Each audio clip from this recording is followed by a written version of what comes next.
Hola, me llamo Linda, soy profesora en formación y en este video vamos a trabajar el fin de la Segunda Guerra Mundial, que vendría siendo desde la página 52 de su libro de clases. Por lo que vi, ustedes ya trabajaron las causas y el desarrollo de la guerra, así que voy a hacer un contexto lo más breve y cortito que pueda. Ya, en la guerra se enfrentaron dos bandos, la Alemania nazi, la Italia fascista y el Japón imperial, versus Francia y Gran Bretaña al principio. La guerra comienza cuando Alemania invade Polonia. Francia y Gran Bretaña le dan el ultimátum de que no lo haga, Francia de igual forma lo hace y estalla el conflicto. Y en esta primera etapa de ofensiva alemana son puras conquistas. Alemania logra conquistar Estonia, Letonia, Lituania, parte de Finlandia, Bélgica, bombardea a París tomando control de Francia y desde donde se dedica a atacar Londres, y con ayuda de Italia toma aún más control de países, como Eslovaquia, Hungría, Rumania, Bulgaria, etc.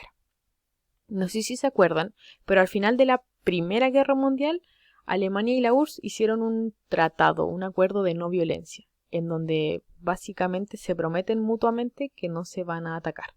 Pero Alemania siempre vio en la URSS una amenaza, así que de igual forma los ataca.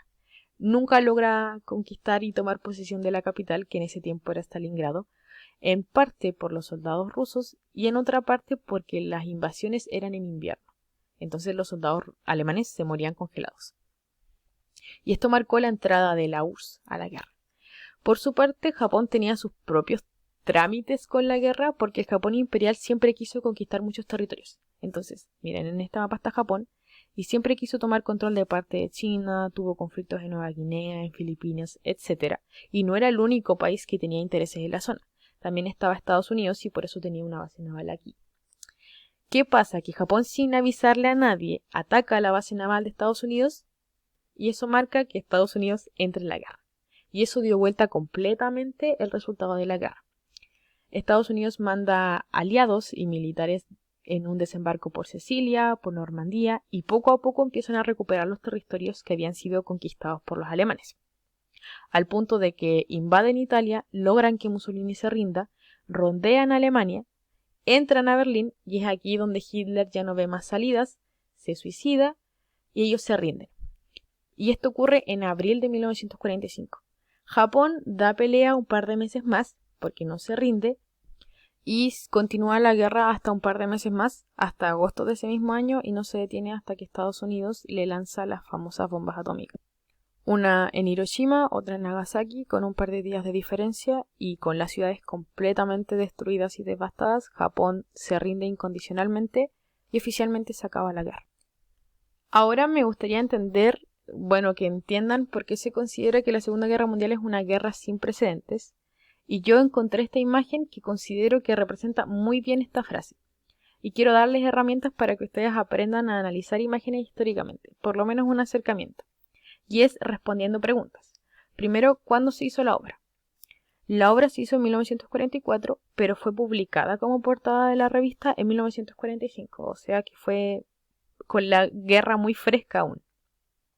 ¿Qué elementos contiene? Tiene muchos elementos la imagen, pero los que a mí más me llamaron la atención fueron el bosque, porque está completamente destruido, el humo, que significa que está muy contaminado el aire, los elementos propios de lo militar, como el tanque, los soldados con gorros y por supuesto el protagonista de la imagen, que es un soldado con una mirada súper que me llama la atención porque es como inerte y es un soldado muy afectado por la guerra, está como flaco, desgastado en general. ¿Qué tema alude? Yo creo que alude a un tema muy específico que es la guerra, pero no la guerra general, sino el acto de hacer la guerra, el campo de batalla, el donde se enfrentan los soldados, donde se busca la victoria, pero a causa de mucha muerte, de mucho combate, de mucha violencia, etc. ¿En qué marco? No. ¿Qué valores e ideas representa? Yo creo que esta obra no tiene una visión positiva de la guerra. Entonces representa el trauma de la guerra, porque uno no ve en esta mirada a una persona feliz o orgullosa de representar a su país y pelear por su país. Yo veo una persona muy traumada, que quizás qué cosas hizo y qué cosas vio. Y yo creo que esta imagen representa muy bien por qué se considera una guerra sin precedentes. Y quiero destacar dos puntos. Y es que representa muy bien que la violencia y la cantidad de masacres que hubo en la guerra significaron un quiebre moral en muchas generaciones europeas. Se replantearon realmente sus valores. Principalmente, esta guerra sin precedentes, esta guerra nunca antes vista, se debe a las nuevas armas y estrategias, porque hubo mucha innovación tecnológica y se perfeccionaron estrategias que se habían puesto en práctica en la Primera Guerra Mundial. Principalmente por los avances tecnológicos como el radar, el sistema de bombas, la misma energía atómica, es decir, usar la ciencia para hacerle daño a las personas. Y en segundo punto, la propaganda. La propaganda es súper importante y súper interesante porque buscaba exponer ideas y convencer a las personas de que la guerra era el único y la mejor solución para lo que le estaba pasando al mundo. Entonces adoptaban esta creencia como la única verdad y rechazaban totalmente otros puntos de vista. Y esto se publicó en todos medios de comunicación, carteles, folletos, películas, etc. Y a mí uno que quiero destacar que me llama mucho la atención es este, porque una de las características que tenía la propaganda era apelar a cualquier elemento o cualquier emoción. Y en este sentido, una herramienta perfectamente para atrapar las mentes de las personas y crear un enemigo es el racismo. Entonces, si se fijan en esta imagen, el enemigo tiene rasgos súper específicos. Y te lo dicen, este es el enemigo. Y lo dibujan cometiendo un delito, está como secuestrando a una mujer súper vulnerable, tiene un arma, etc. Es un mensaje súper explícito y te crea una mentalidad de, hey, está justificado lo que estamos haciendo. A mí me parece súper interesante. Y el último elemento es la extensión planetaria. En la guerra se enfrentaron, yo nombré principalmente los países que se enfrentaron, pero en general estuvieron involucrados más de, por lo menos, 120 países. De hecho, Chile era partidario de los aliados, al punto que le declaró la guerra a Japón. Sigamos. El otro punto que quiero abarcar en el video son las consecuencias de la guerra. Y quiero enfocarme en lo que me queda de video, las consecuencias sociales, para que entiendan el horror de la guerra, esta expresión. Y para eso también investigué y conseguí una imagen que yo creo que representa muy bien esta expresión. Me hice las mismas preguntas para la imagen de la portada de la revista y llegué a muchas conclusiones, porque yo creo que esta imagen representa la devastación física y moral de lo que fue la guerra. La obra no tiene título, pero me explican más o menos la temática. Y yo creo que en la imagen se ve a un hombre que camina con un paso errante y a sus pies está lleno de cadáveres de gente que quizás murió de hambre. Y al fondo hay más prisioneros que no saben a dónde ir, pero finalmente están libres. Es una pintura súper aterradora y desoladora, desde las personas hasta los colores. Y por eso yo creo que representa súper bien el horror de la guerra. Yo voy a destacar 3 puntos para no extenderme tanto, y el primero son los crímenes de lesa humanidad, o crímenes contra la humanidad. Y es que en la guerra los historiadores aún no son capaces de ponerse de acuerdo porque hay millones de personas que desaparecieron, pero se estima que murieron cerca de 80 millones de personas. Y la mayoría de ellos eran civiles, comunes y corrientes, que murieron por bombardeos o por el genocidio que se conoce como el Holocausto judío. El Holocausto judío tiene que ver con que en 1942 Hitler ordena lo que es la solución final. Es una matanza que consistió en la persecución y asesinato sistemático por parte del régimen nazi. Y para ellos la solución es la eliminación total de la población judía en Europa por medio de esta inmensa red de campos de concentración en donde los encerraban y los hacían trabajar hasta matarlos. Aquí también eran torturados y asesinados no solamente los judíos, sino cualquier otro grupo que ellos consideraban una amenaza o inferiores. Por ejemplo, los testigos de Jehová, los gitanos, los homosexuales, los comunistas, etc. Solamente por pensar diferente. Les voy a dejar la definición de genocidio y holocausto porque me gustaría mucho que la leyeran y supieran diferenciarlos.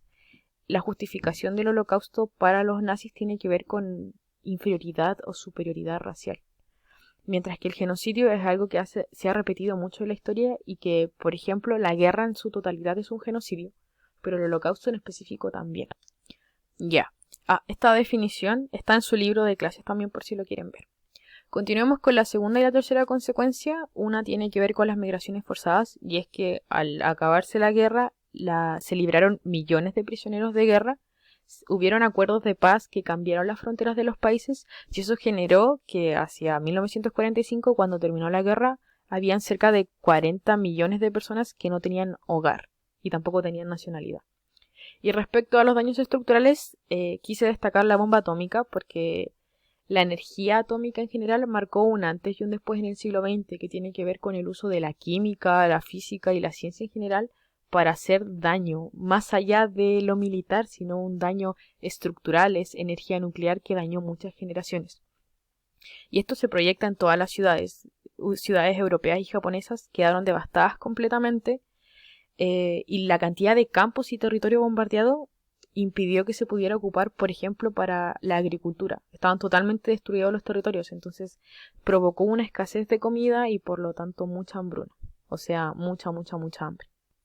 Por último, quisiera que leyeran un testimonio, pero antes de leerlo, quiero que lo hagan teniendo en cuenta la siguiente pregunta. Con esta pregunta en mente, ¿existen los buenos y los malos en la guerra? Ya, es un testimonio. Es el relato de un japonés que se llama Takashi Morita, un militar que tenía 21 años cuando le tocó presenciar la bomba atómica. Dice: estaba a poco más de 1 kilómetro del epicentro cuando sentí como si hubiera sido lanzado adentro de una bola de fuego. Fue todo instantáneo y no escuché nada. Fui lanzado como 10 metros hacia adelante. Hubo una luz, pero fue todo tan rápido que ni siquiera lo procesé conscientemente. Cuando vi la luz ya estaba en el suelo. Cuando levanté la cabeza, vi justo enfrente el sitio de una escuela para niñas. El edificio de 2 plantas había sido aplastado como una caja de fósforos. Tuve que dar muchas vueltas porque muchas avenidas estaban bloqueadas por el fuego y la gente estaba intentando huir. No sé si teníamos los oídos afectados, pero solo se escuchaba silencio. Tengo muchos recuerdos, pero al mismo tiempo no quiero recordar.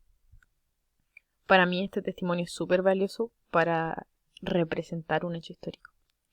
Y eso es lo que es un testimonio. Un testimonio es la experiencia personal de algo que ocurrió. Y una muy buena forma de analizarlo es haciéndose preguntas. Yo les dejo estas preguntas guías. Cuando ustedes se enfrenten a un testimonio, lo primero que tienen que hacer es contextualizarlo. ¿En qué época ocurre lo que nos cuenta Takashi? Es súper específico su testimonio, así que es justo en el momento antes de que terminara la Segunda Guerra Mundial. Esos días de agosto en donde fue lanzada la bomba atómica. O sea, Segunda Guerra Mundial.